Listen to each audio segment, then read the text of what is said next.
pocas mujeres que hayan destacado en una ciencia tan antigua. Si repasamos la lista de los matemáticos más influyentes, Pitágoras, Arquímedes, Newton, Euler, Gauss, un hecho resulta incuestionable. Entre ellos no aparece ninguna mujer.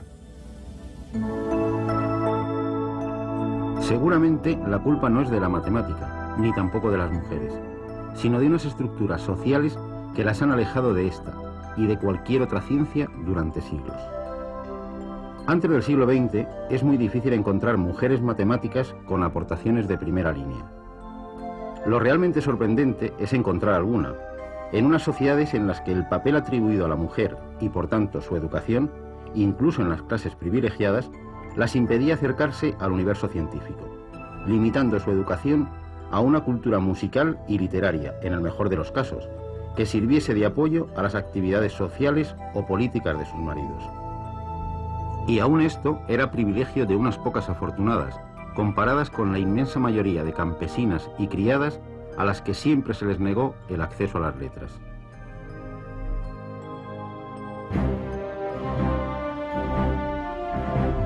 Las contribuciones de la mujer al conocimiento matemático tienen pues el doble valor de haberse producido en un ambiente social no solo adverso, sino, como veremos, casi siempre hostil y salpicado de obstáculos. Sus aportaciones están impregnadas de abnegación y renuncias, y en muchos casos de auténtico heroísmo.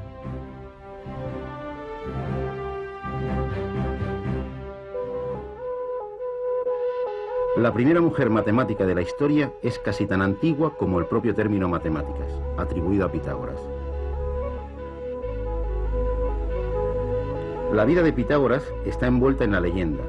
Nacido en la isla de Samos, viajó por Egipto y Mesopotamia, y por fin se afincó en Crotona, al sur de Italia. Los pitagóricos constituían una sociedad secreta, de carácter filosófico y religioso, en la que la propiedad era comunal y hombres y mujeres disfrutaban de los mismos derechos. Una de las 28 discípulas de Pitágoras era la joven Teano, la hija de Milón, el rey de Crotona, vencedor en 12 Juegos Olímpicos. Al parecer, la alumna más brillante que acabó casándose con el maestro y tras la muerte violenta del mismo acabó dirigiendo la orden pitagórica. El régimen comunitario de los pitagóricos les hacía compartir no solo los bienes materiales, sino también los conocimientos, con lo que la historia nos priva de conocer los escritos de cada uno de ellos, aunque a Teano se le atribuyen varios tratados de matemáticas, física y medicina. Teano, la primera mujer matemática, hacía su aparición en la historia al lado y casi al mismo tiempo que Pitágoras, el padre de las matemáticas, y desde luego el primer matemático feminista. La madre de Platón, Perictione, era también una discípula de la filosofía pitagórica. Quizá por eso en la Academia de Platón estudiaron algunas mujeres, aunque todas extranjeras. En Atenas, cuna de la civilización occidental, las leyes prohibían la presencia de las mujeres en las reuniones públicas. Si Pitágoras y Platón defendían la igualdad de la mujer ante la ciencia, Aristóteles es el primer machista declarado de la historia. No solo decía que la mujer era un ser inferior, sino que llegó a afirmar que tenía incluso menos dientes que el hombre, con el poco trabajo que le hubiese costado echar una ojeada a la mandíbula de su propia esposa. Lo peor de todo es que sus teorías científicas y filosóficas van a perdurar durante más de 2000 años. Uno de los más famosos discípulos de Aristóteles, Alejandro Magno, funda Alejandría en el delta del Nilo. 7 siglos después de su fundación, el Museo Alejandrino va a vivir su último momento de esplendor por obra y gracia de la única mujer que durante más de 15 siglos aparecerá en los libros de historia de las matemáticas, Hipatia. Su padre, Teón, era un matemático y astrónomo del museo, y proporcionó a Hipatia una educación científica esmerada. La joven, en sus viajes a Roma y Atenas, deslumbró con su inteligencia a cuantos la conocieron. De vuelta en Alejandría, se dedicó a dar sus lecciones de matemáticas, filosofía y mecánica. Fruto de estas lecciones son sus tratados sobre las 3 grandes obras matemáticas griegas más populares de la historia. la aritmética de Diofanto sobre números y ecuaciones con números enteros, el mismo texto que 1200 años más tarde va a inspirar a otro gran matemático, Pierre de Fermat, sus casi mágicas aportaciones a la teoría de números. Los elementos de Euclides, fundamento de la geometría durante más de 2 milenios, y el Tratado de las Cónicas de Apolonio de Pérgamo, sobre las omnipresentes curvas que se obtienen al cortar un cono mediante planos con distintas inclinaciones.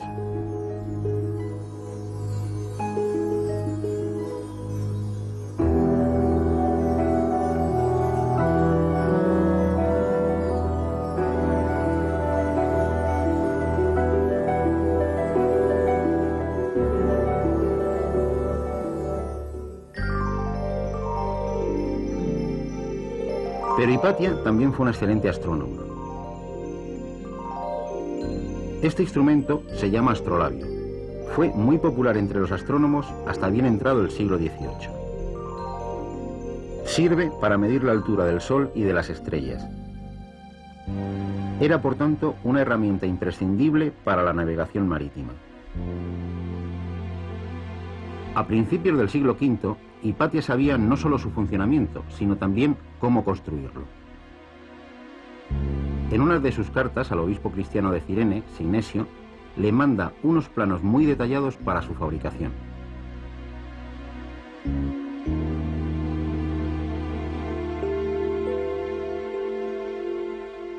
El final de Hipatia no pudo ser más dramático. Es, de hecho, la primera mártir de la ciencia en manos del fanatismo religioso. Murió descuartizada en plena calle de Alejandría por unos monjes fanáticos de la iglesia cristiana de San Cirilo. Su defensa del racionalismo científico griego le costaría la vida. Su muerte va a marcar el comienzo de más de un milenio de oscurantismo para la ciencia.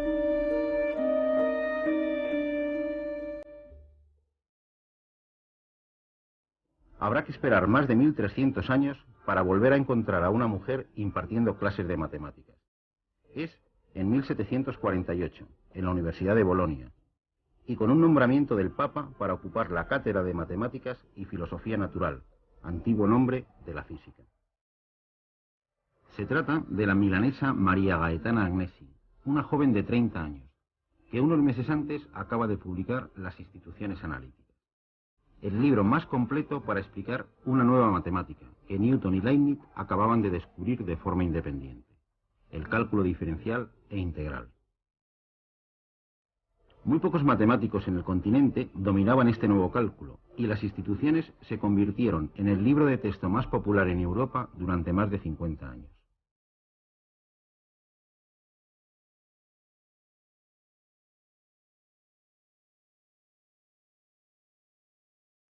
María Agnesi descubrió una curva que desde entonces se llama cúbica de Agnesi o curva sinusoidal versa, aunque por un error en la primera traducción inglesa se la conoce como la bruja de Agnesi.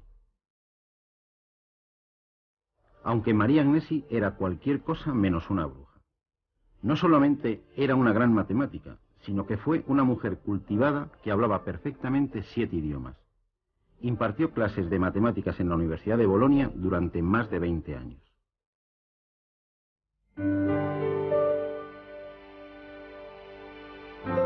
En el verano de 1686, Isaac Newton va a regalar a la humanidad una de las joyas más preciosas de la historia de la ciencia: los principios matemáticos de la filosofía natural. Una explicación matemática del sistema del mundo, del funcionamiento del universo. En los Principia, Newton desvela que la fuerza que hace caer todos los cuerpos hacia el suelo, medida por Galileo, es la misma que mantiene a la Luna y los planetas en sus órbitas.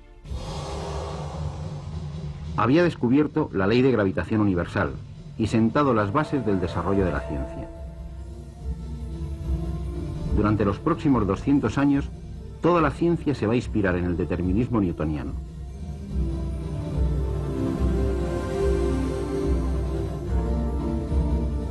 Y si fue una mujer la que divulgó su cálculo diferencial en Europa, va a ser otra mujer excepcional la que va a extender sus ideas físicas por el continente: Émilie de Breteil, marquesa de Châtelet. Émilie nació en plena corte de Luis XIV, el rey Sol. Su padre era el jefe de protocolo del rey. A los 27 años, tras el nacimiento de su tercer hijo, se retira junto a Voltaire al castillo de Cirey, en Lorena. Entre los dos convertirán este apartado lugar en uno de los focos culturales más brillantes de Europa. Junto al gran filósofo francés, descubrirá las obras de Descartes, de Newton y de Leibniz. Justo en un momento en que los científicos europeos estaban divididos en dos bandos irreconciliables, los partidarios de Newton y los partidarios de Leibniz, a Émilie se le ocurre publicar un libro, Ilustraciones de Física, que en principio había nacido como manual para la educación de su hijo. En este libro intenta reconciliar la física de Newton con la metafísica de Leibniz. Este hecho le granjeó casi tantos enemigos como sus amores con Voltaire. Pero su obra cumbre es la traducción al francés de los Principia de Newton, a los que añadió sus comentarios y explicaciones. Por cierto, la primera y única traducción francesa hasta la fecha. Como muy bien diría Voltaire, dos maravillas se han producido. Una, que Newton haya sido capaz de escribir este libro. La otra, que una mujer haya sido capaz de traducirlo y explicarlo. Aunque el tono pueda hoy parecer machista, encierra un gran elogio a la marquesa de Châtelet, ya que a pesar de que Newton era admirado en toda Europa, muy pocos eran capaces de entender completamente sus obras. Los cafés son una de las instituciones más populares de la ciudad del Sena. La moda de los cafés no es reciente, nació hacia 1730. En uno de ellos, el Café Gradot, se reunían los matemáticos y científicos a discutir de filosofía. Estas tertulias estaban vedadas a las mujeres. Las únicas que podían entrar a los cafés eran las cortesanas. Las cortesanas y la marquesa de Châtelet, que para poder participar en las tertulias tenía que asistir vestida de hombre.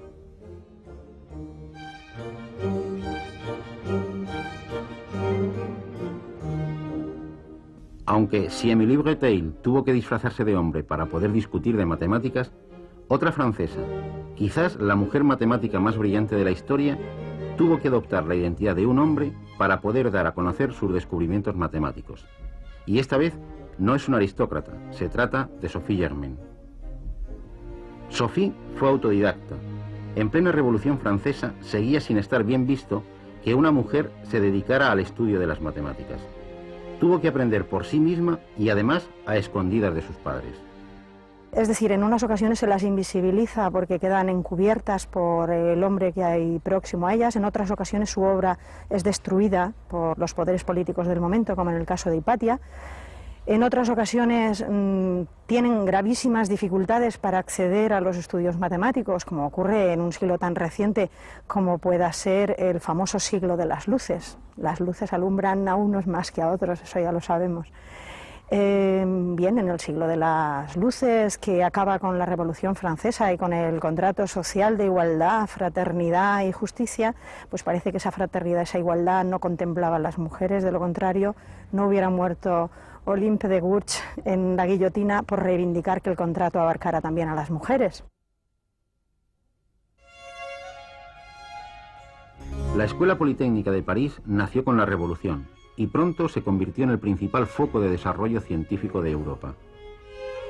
Pero sus puertas estaban cerradas para las mujeres, y así permanecieron durante 2 siglos. Hasta 1970 no admitirá a la primera mujer. Sophie Germain adoptó la identidad de un antiguo alumno de la escuela, Monsieur Leblanc, ausente de París, para conseguir los materiales y problemas y para presentar sus propios resultados y trabajos. El gran matemático Lagrange quedó impresionado por la brillantez e ingenio de los trabajos de Monsieur Leblanc y se empeñó en conocer a tan notable alumno. La sorpresa de Lagrange debió de ser enorme. Su alumno más brillante era una mujer autodidacta. Desde ese momento se convertirá en su profesor particular. Desde que Pierre de Fermat lanzase al mundo su reto de demostrar lo que se ha dado en llamar el último teorema de Fermat, no existen 3 números enteros x, y, z que verifiquen que x elevado a n más y elevado a n sea igual a z elevado a n para ningún valor de n mayor que 2. Todos los grandes matemáticos en algún momento de su vida se han visto atrapados por este problema de ingenua apariencia. Solo después de 350 años se ha conseguido demostrarlo. Sophie también aceptó el reto y, aunque no consiguió demostrarlo, sí aportó un resultado que deslumbró al propio Gauss. Para todos los números primos n menores que 100, si existiese una solución para el teorema de Fermat, alguno de los números x, y o z tendría que ser múltiplo de n. Este resultado, en apariencia tan discreto, contribuyó a que otros matemáticos consiguieran la demostración para n igual a 5 y n igual a 7.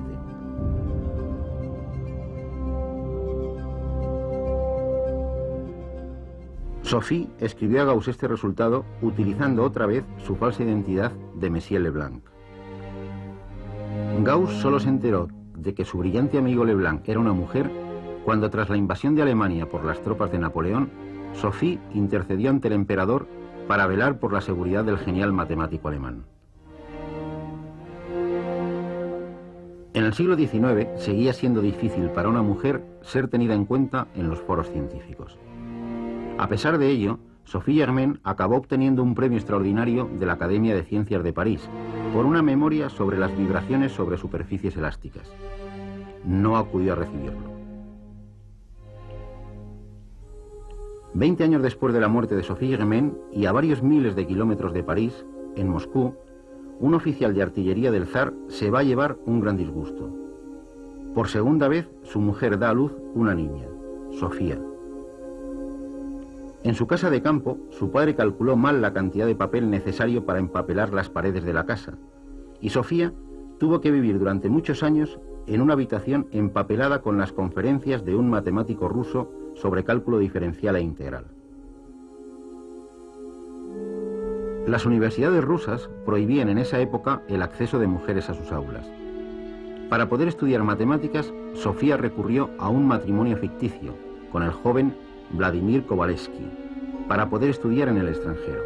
Desde entonces se la conocerá como Sofía Kovalevsky.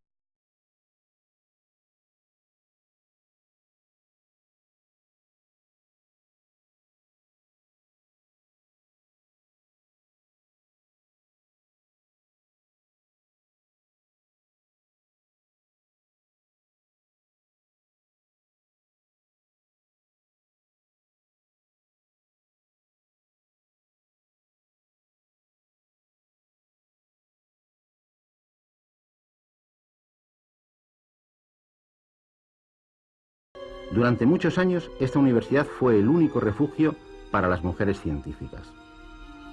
Solo 10 años más tarde consiguió una plaza como profesora en una universidad y para ello tuvo que irse a la recién fundada en Estocolmo. 5 años antes de su muerte, Sofía vio recompensados los esfuerzos de toda una vida luchando contra una comunidad científica hostil con las mujeres. La Academia de Ciencias de París le otorgó su mayor reconocimiento, el premio Bourdin, por un trabajo sobre el problema de la rotación de un cuerpo rígido alrededor de un punto fijo. Problema ante el que habían fracasado matemáticos tan notables como Euler y Lagrange. Reconocimiento tardío y escaso para una de las mejores cabezas matemáticas del siglo.